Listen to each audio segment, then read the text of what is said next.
Hey guys, it's Trina, and today I'm making a video inspired by the book The One Memory of Flora Banks by Emily Barr. This video is being sponsored by Penguin Teen, and they sent me the copy of this book early in order for me to give an honest review of it. I'm going to be telling you what this book is about and what my review of it is, and then I'm going to get into sharing the one memory that I never want to forget. This book actually was released in the UK in January, but it is coming out in the United States on May 2nd, so this book will be out by the time you are seeing this video. This is a YA contemporary story with kind of a mystery edge to it about a young girl named Flora Banks who, when she was 10 years old, doctors discovered a tumor on her brain. The procedure that removed the tumor also caused her to have a form of amnesia, and she can no longer create memories. So her only memories that she has are from when she was 10 years old. She still remembers who she is, who her parents are, how to do certain things, but she has never been able to make a new memory since then, and now she is 17. One night she's at a party and she kisses her best friend's boyfriend, and when she wakes up the next morning she can remember it. So it's the first new thing that she's been able to remember in 7 years, and Flora thinks that maybe her memory is finally starting to improve. Personally, I rated this book 3.5 stars, and what that means on my rating scale is I consider 3 stars to be right in the middle. It is average because I can't rate a book 0 stars, or at least I don't. So between 1 and 5, 3 is the midpoint, and 3.5 is slightly above average, so that basically just means I had more positive thoughts about this book than negative thoughts. A couple of things that I struggled with in this book were the writing style. It is very simplistic and very repetitive, especially at first, and that is something that I found myself, I would just stop while reading and start to like reword the sentences in my head to be something that I found more appealing. But honestly, I found that the writing style was actually a character trait of Flora. It reflects her mental state, and as the book goes on and she gains a little bit more confidence in herself and believes that she is healing, you can see that the writing does grow stronger and it stops being as choppy and it stops being quite as repetitive, although it is still fairly repetitive because she has amnesia and she's constantly like saying things that we already know about, but she's forgotten them. Another thing that I struggled with at first was that the idea of kissing this boy has fixed Flora's memory. Flora definitely says, he's cured me. If I can just be with him again, I will start to remember everything. This is an idea that I think is probably harmful because it will set up an unrealistic expectation in your head, especially if it deals with something like a mental illness or an injury or something. Thinking that a love interest is going to fix that, I can see how this is a harmful concept. And so I want to mention this because it is included on the book jacket summary, so you may already know that about this book. I actually tagged every single time in the book where it credits this guy with healing her memory, and it was about 18 mentions in the book. So if that's something that you see in the book summary and you're concerned about, yes, it is present, yes, it might kind of bother you, but in the end, I don't think that the book reinforces that idea. It definitely shows that that is not the case. To talk about the things that I enjoyed the entire way through,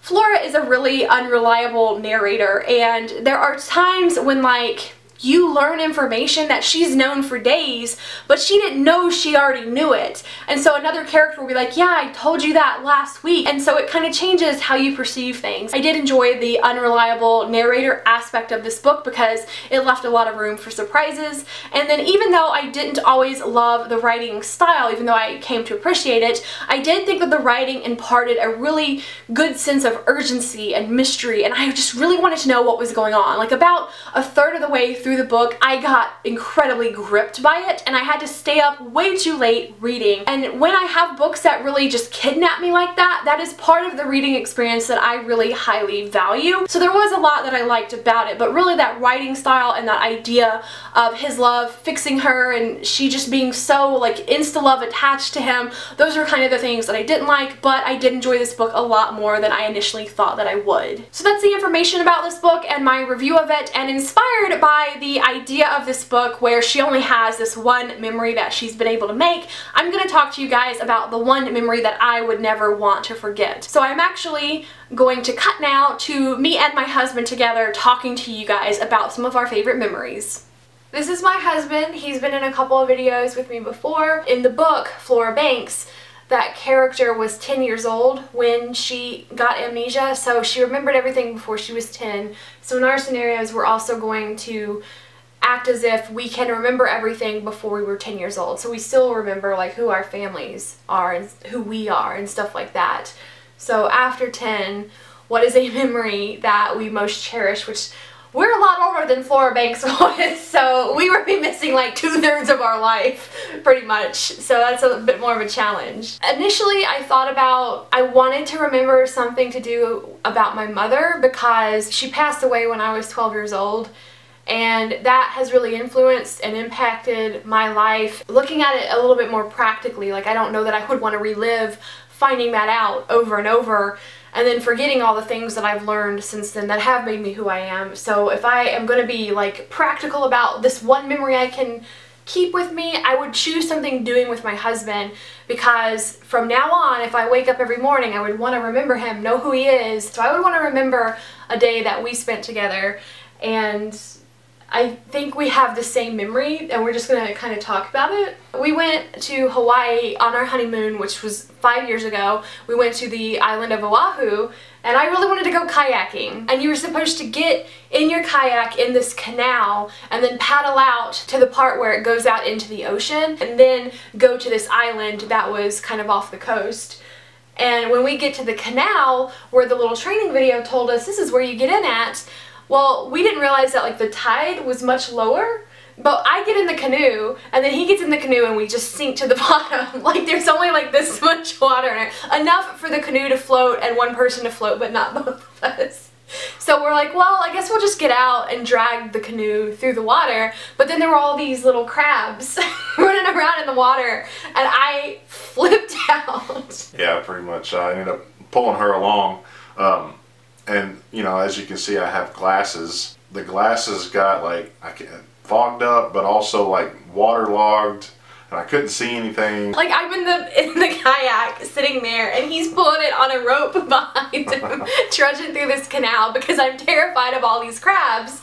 And then we get to the end point where it's supposed to meet up with the beach, and it's literally a sandbar, because the water is not high enough. So we had to get out anyway, and then just, like, get in again against the waves, and we got knocked out once. And then we get in the water and we see floating jellyfish that are dead all around us, and I just flip out, and we're in the middle of the ocean.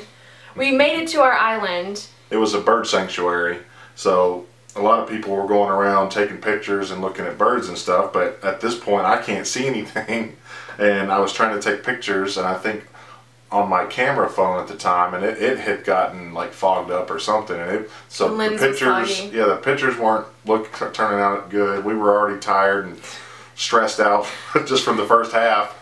And we wanted to go to another beach that you can only get to by kayak, but as soon as we got done with that island, I was like, I was just terrified. We'd already fallen out once.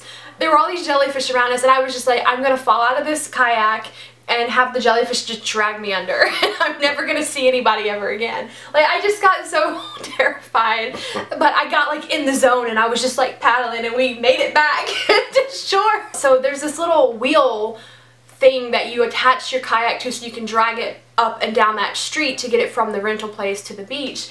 And so he didn't put the wheel thing on in the right position, and it made it like 5 times harder to pull. And I just remember on our way back, he was struggling pulling this kayak behind us, and he was like huffing and just like struggling with it. I'm the big bad man, so he can't admit that. I can't admit that I'm struggling. I have to just, you know, hey, it's my brand new wife. I've got to show her I'm strong. Like, I could tell that something was wrong, but neither one of us really realized what the problem was until we got back and saw somebody else had strapped their wheels onto the kayak. Way, yeah. And then he did it, and he was like, oh man, that was like 5 times easier.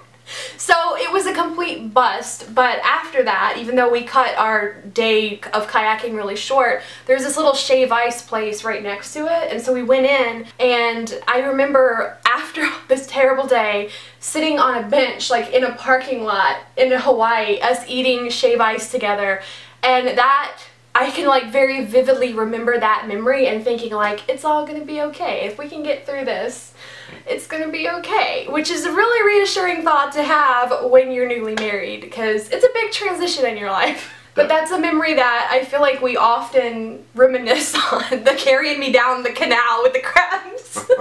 It was just one that we frequently still talk about. I thought it'd be fun to share because that would be a good memory to where if I woke up tomorrow, couldn't remember anything else, at least I would remember him, know that we are married, and that yes, he is supposed to be in my house, you know? So that's one of our favorite memories inspired by the premise that's going on in Flora Banks, and I hope that this video has told you a little bit about the book and helped you decide if you would like this one or not, and told you a little bit about us, I guess. If anyone is looking forward to this book, I would love to hear that, or if you've already read it, we could definitely talk more about it down below. And if you guys want to share with me in the comments what is one memory that you would never want to forget, I would love to hear that. Thank you so much for watching, and I'll see you in the comments. Bye!